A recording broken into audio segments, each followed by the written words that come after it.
ఏపీలోని ప్రధాన పార్టీల్లో టికెట్ల గోల పీక్స్కు చేరింది. అధికార వైసీపీ, విపక్ష టీడీపీ రెండూ కూడా అభ్యర్థులను ఖరారు చేసేందుకు సర్వేలపైనే ఆధారపడ్డాయి. ఇప్పటికే ఇన్ఛార్జీల మార్పుతో 2 లిస్టులను ప్రకటించిన అధికార వైసీపీలో అసంతృప్త జ్వాలలు పీక్స్కు చేరాయి. అనేక మంది నేతలు జెండా ఎత్తేసి టీడీపీ పంచన చేరిపోయారు. మరికొందరు చేరేందుకు సిద్ధంగా ఉన్నారు. ఇక ప్రస్తుతం 3వ లిస్టు కోసం నరాలు తెగే ఉత్కంఠతో ఎదురు చూస్తున్నారు నేతలు. తాడేపల్లి క్యాంప్ ఆఫీస్ నుంచి వస్తుందంటే చాలు వణికిపోతున్నారు. ఇప్పటికే పార్టీ నుంచి MLA Alla Ramakrishna Reddy, MLC Vamsikrishna Yadav, Ambati Rayudu, MLC C Ramachandraiah, Gajuwaka incharge Devan Reddy, Visakha నేత సీతంరాజు సుధాకర్ పార్టీని వదిలి వెళ్లిపోయారు. మరోవైపు తన సీటు మారిస్తే ఎట్టి పరిస్థితుల్లోనూ ఒప్పుకునేదే లేదంటున్నారు నరసరావుపేట ఎంపీ లావు కృష్ణదేవరాయలు. అయితే ఇదే సీటు కోసం మచిలీపట్నం ఎంపీ బాలశౌరి పట్టుబడుతున్నారు. ఒకవేళ టికెట్ దక్కకపోతే జనసేనలో చేరే అవకాశం ఉన్నట్లుగా తెలుస్తోంది.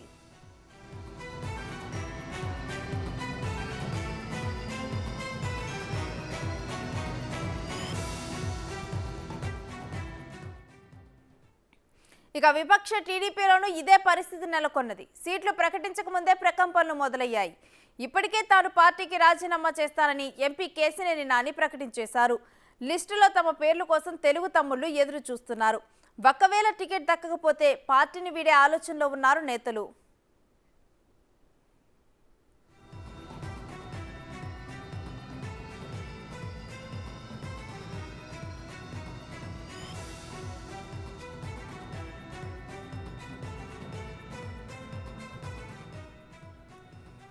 ఏపీలోని ప్రధాన పార్టీల్లో టికెట్ల గోల పీక్స్కి చేరింది. అధికార వైసీపీ, ఇటు విపక్ష టీడీపీ రెండూ కూడా అభ్యర్థులను ఖరారు చేసేందుకు సర్వేలపైనే ఆధారపడ్డాయి.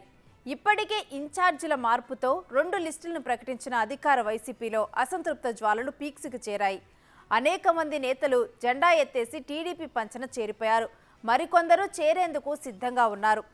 ప్రస్తుతం 3వ లిస్టు కోసం నరాలు తెగే ఉత్కంఠతో ఎదురు చూస్తున్నారు నేతలు. తాడేపల్లి క్యాంప్ ఆఫీస్ నుంచి కాల్ వస్తుందంటే చాలు వణికిపోతున్నారు.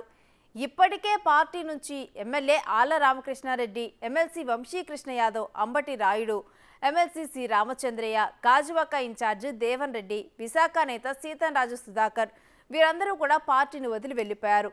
మరోవైపు తన సీటు మారిస్తే ఎట్టి పరిస్థితుల్లోనూ ఒప్పుకునేది లేదంటున్నారు నరసరావుపేట ఎంపీ లావు కృష్ణదేవరాయలు. అయితే అదే సీటు కోసం మచిలీపట్నం ఎంపీ బాలశౌరి కూడా పోటీ పడుతున్నారు. ఒకవేళ టికెట్ దక్కకపోతే జనసేనలో చేరే అవకాశం కూడా ఉన్నట్లు తెలుస్తుంది.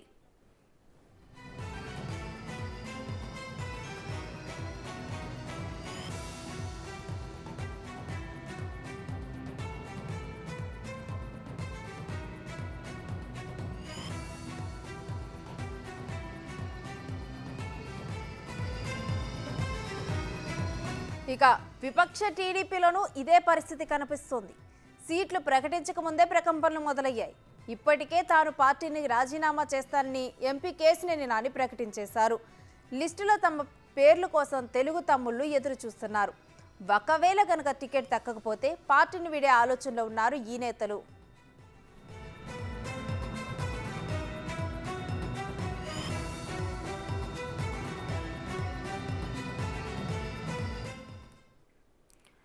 ఇక ఇదే అంశానికి సంబంధించి మరింత సమాచారం మా విశాఖపట్నం ప్రతినిధి రాజు అందిస్తారు.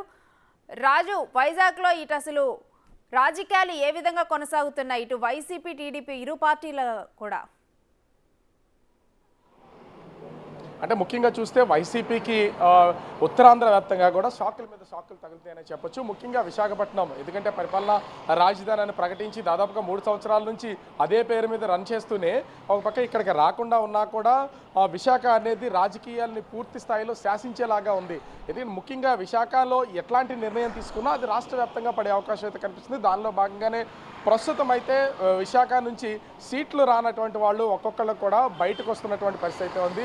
ముందుగా అసలు సీట్లు ఆ కేటాయింపు అనేది జరగకుండా కూడా విశాఖ తూర్పు నియోజకవర్గాన్ని విశాఖ ఎంపీ ఎంవివి సత్యనారాయణకి కేటాయించినటువంటి నేపథ్యంలో వంశీకృష్ణ శ్రీనివాస్ యాదవ్ వైసీపీ పార్టీకి ఎమ్మెల్సీగా ఉండి కూడా రాజీనామా చేసి తన జనసేన పార్టీలో జాయిన్ అయినటువంటి పరిస్థితి అయితే ఉంది. ఇప్పుడు జనసేన అర్బన్ అధ్యక్షుడిగా నియమించబడి రానున్న ఎన్నికలకు తన కార్యాచరణ సిద్ధం చేసుకుంటున్నాడు. భవిష్యత్తులో ఖచ్చితంగా విశాఖలో ఉన్నటువంటి 4 నియోజకవర్గాల్లో ఒక నియోజకవర్గం నుంచి పోటీ చేస్తాను, నాకు జనసేన నుంచి ఆ హామీ ఉందని వంశీకృష్ణ శ్రీనివాస్ యాదవ్ అయితే ఇప్పటికే ప్రకటించినటువంటి పరిస్థితి ఉంది. అంటే ఆ పార్టీకి రాజీనామా చేసినటువంటి వంశీకృష్ణ శ్రీనివాస్ యాదవ్ తన రాజకీయ భవిష్యత్తుని ముందుగానే ఒక ప్రణాళికనైతే ఏర్పాటు చేసుకుని ముందుకెళ్తున్నటువంటి పరిస్థితి అయితే ఉంది. ఇకపోతే సీతంరాజు సుధాకర్ అయితే బ్రాహ్మణ కార్పొరేషన్ చైర్పర్సన్గా ఉన్నటువంటి వ్యక్తి పార్టీకి అదేవిధంగా బ్రాహ్మణ కార్పొరేషన్ చైర్మన్ పదవికి రెండింటికి రాజీనామా చేసినటువంటి పరిస్థితి అయితే ఉంది. వారం రోజుల క్రితము వైఎస్ జగన్మోహన్ రెడ్డికి తన రాజీనామా లేఖను పంపడంతో పాటుగా 3 జిల్లాల ఉత్తరాంధ్ర జిల్లాల కోఆర్డినేటర్ వైవి సుబ్బారెడ్డికి ఈ విషయాన్ని తెలియజేయడం, సజ్జల రామకృష్ణారెడ్డికి చెప్పినటువంటి పరిస్థితి ఉంది. మేము పార్టీలో నుంచి బయటకు వెళ్ళిపోతున్నాము, భవిష్యత్ కార్యాచరణ ఏముంటుంది అనేది కాకుండా తనతో పాటు ఇంచుమించుగా అంటే దక్షిణ నియోజకవర్గానికి సంబంధించినటువంటి వ్యక్తి కావడం, వాసుపల్లి గణేష్కి సంబంధించి తను వ్యతిరేకంగా ఉన్నటువంటి నేపథ్యంలో ఇప్పటికే తన అండర్లో ఒక 5 కార్పొరేటర్లు ఉన్నట్లుగా తెలుస్తుంది. సో రాజకీయంగా అటు వైసీపీ నుంచి బయటకు వచ్చిన తర్వాత టీడీపీకి వెళ్తారా, జనసేనకి వెళ్తారా, మరి ఇతర పార్టీల వైపు చూస్తారా అనేది మాత్రం తెలియాల్సి ఉంది. మరోపక్క చూస్తే గాజువాక ఇన్ఛార్జికి సంబంధించినటువంటి తిప్పల నాగిరెడ్డి కొడుకు దేవన్ రెడ్డి కూడా ఇప్పటికే పార్టీ పదవికి అదేవిధంగా తన సోషల్ మీడియా కన్వీనర్గా ఉన్నటువంటి నియోజకవర్గ ఇన్ఛార్జి పదవి కూడా రాజీనామా చేసి ఖచ్చితంగా జనసేన పార్టీకి సంబంధించి టికెట్కి అయితే ఆశించినటువంటి పరిస్థితి అయితే ఉంది. తర్వాత వైవి సుబ్బారెడ్డి వీళ్ళను బొజ్జగించినటువంటి నేపథ్యంలో స్తబ్దతగా ఉన్నారు. కానీ ఖచ్చితంగా వాళ్ళ పార్టీ మారే అవకాశం అయితే కనిపిస్తుంది. తిప్పల నాగిరెడ్డి ఇప్పటికే కాంగ్రెస్ నాయకులతో టచ్లోకి వెళ్ళినట్టుగా తెలుస్తుంది. ఎందుకంటే 2019 ఎన్నికల్లో పవన్ కళ్యాణ్ ఓడించడం కోసం మొత్తం స్కెచ్ అంతా కూడా అంటే ఎంత జగన్ వేవ్ ఉన్నా కూడా అక్కడ ఉన్నటువంటి పరిస్థితుల్లో కాపు కమ్యూనిటీని పవన్ కళ్యాణ్ పోటీ చేసిన సినీ స్టార్డమ్ ఉన్నా కూడా తిప్పల నాగిరెడ్డి గెలవడంలో కీలక పాత్ర వహించింది మాత్రం దేవన్ రెడ్డి అని చెప్పాలి. సోషల్ మీడియా కానీ నియోజకవర్గ వ్యాప్తంగా ఉన్నటువంటి కార్పొరేటర్లు అదేవిధంగా డివిజన్ల వారికి ఉన్నటువంటి వాళ్ళని సమన్వయం చేసినటువంటి వ్యక్తి. సో ఈసారి ఖచ్చితంగా దేవన్ రెడ్డి తన తండ్రిని మళ్ళీ కాంగ్రెస్ బరిలో నుంచి దించే ఆలోచనలో ఉన్నట్టుగా తెలుస్తుంది. తనకి దేవన్ రెడ్డి గనక జనసేన పార్టీ టికెట్ ఇస్తే ఖచ్చితంగా జనసేన నుంచి కొడుకు పోటీ చేస్తాడు, లేదా తండ్రిని కాంగ్రెస్ పార్టీ నుంచి వెళ్లాలనే సమాలోచన చేస్తున్నారు. దీనికి నాంది ఎక్కడంటే అటు అనకాపల్లి నుంచి కొనతల రామకృష్ణ ఇప్పటికే మళ్ళీ రాజకీయాలు దాదాపుగా 8 సంవత్సరాల నుంచి ఇనాక్టివ్గా ఉన్నటువంటి కొనతల రామకృష్ణ ఇప్పుడు మళ్ళీ యాక్టివ్ అయ్యి ఒక ప్రెస్ మీట్ పెట్టి ప్రెస్ ముందుకు వచ్చినటువంటి పరిస్థితి అయితే ఉంది. 2024 ఎన్నికల్లో తాను ఎన్నికల బరిలో నిలబోవడానికి సిద్ధంగా ఉన్నట్లుగా సూచాయిగా ఒక సూచన అయితే చేసినటువంటి పరిస్థితి అయితే ఉంది. ఇలా ఒక్కొక్కరిగా ప్రస్తుతం అయితే బయటకు వస్తున్నారు. అటు వైసీపీలో టికెట్లు పోయినటువంటి వాళ్ళు, టీడీపీలో టికెట్లు రావనుకున్నటువంటి వాళ్ళు, టీడీపీ జనసేన సమన్వయంలో టికెట్ వస్తుందా రాదా అనే మీమాసలో ఉన్నటువంటి వాళ్ళందరూ కూడా ఇప్పుడు ఆల్టర్నేటివ్గా కాంగ్రెస్ పార్టీని చూసుకుంటున్నటువంటి పరిస్థితి అయితే కనిపిస్తుంది. మరోపక్క అంటే ఒక ఊహాగానాలు అయితే ఉన్నాయి. కరణం ధర్మశ్రీ అంటే గతంలో కూడా కాంగ్రెస్ పార్టీకి కీలకమైనటువంటి నాయకుడుగాను అదేవిధంగా ఉన్నటువంటి కరణం ధర్మశ్రీ కూడా ఇప్పుడు టికెట్ లేని పక్షంలో ఎందుకంటే ఎమ్మెల్సీకి ఇచ్చిన ప్రజల్లోకి నేరుగా వెళ్ళి ప్రత్యక్ష రాజకీయాల్లో లేనటువంటి పదవి నాకు అవసరం లేదనే ధోరణిలోనే చూస్తున్నటువంటి నేపథ్యంలో ఒకవేళ కాంగ్రెస్ వైపు చూస్తారనేది ప్రస్తుతం చోడవరం నియోజకవర్గంలో ఊహాగానాలు అయితే వస్తున్నటువంటి పరిస్థితి కనిపిస్తుంది.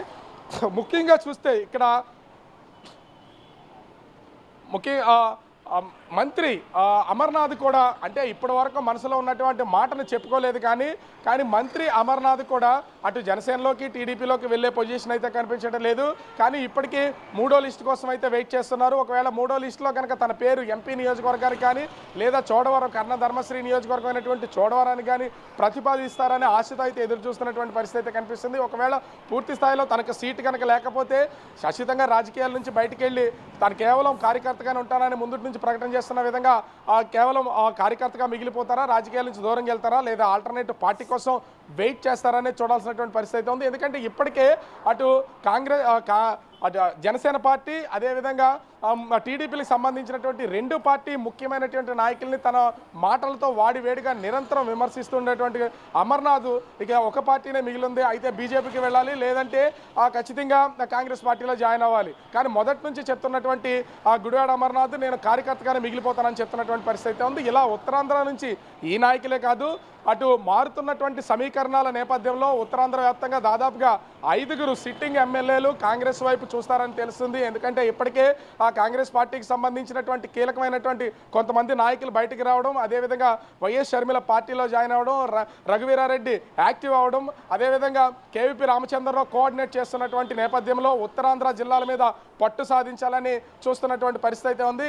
అంటే ఇప్పటికే కాంగ్రెస్ పార్టీ ఎక్కడికో అట్టడికి వెళ్ళిపోయినటువంటి కాంగ్రెస్ పార్టీ మళ్ళీ బ్రతికి బట్టకట్టాలంటే ఎవరో ఒకరిని సిట్టింగుల్లో ఉన్నటువంటి సీట్లు కోల్పోయినటువంటి వాళ్ళని దరి చేర్చుకునైనా సరే పోటీ చేయించాలని వెయిట్ చేస్తున్నటువంటి పరిస్థితి కనిపిస్తుంది. మొత్తంగా చూస్తే ఉత్తరాంధ్ర రాజకీయాలు అటు టీడీపీ, వైసీపీ, జనసేన పార్టీల్లో అటు టికెట్లు వచ్చేవాళ్ళు ఒక విధంగా ఉంటే టికెట్లు రాని వాళ్ళు, టికెట్ల కోసం చూస్తున్న వాళ్ళు, ఆశావాహులందరూ కూడా మరో విధంగా చూస్తున్నటువంటి పరిస్థితి అయితే ఉంది. కానీ టోటల్గా చూస్తే ఒక పార్టీలో ఉన్నటువంటి నాయకులు పార్టీలో నుంచి మరో పార్టీలోకి జంప్ చేసి అక్కడికక్కడే అడ్జస్ట్మెంట్ అనేది జరుగుతుంది.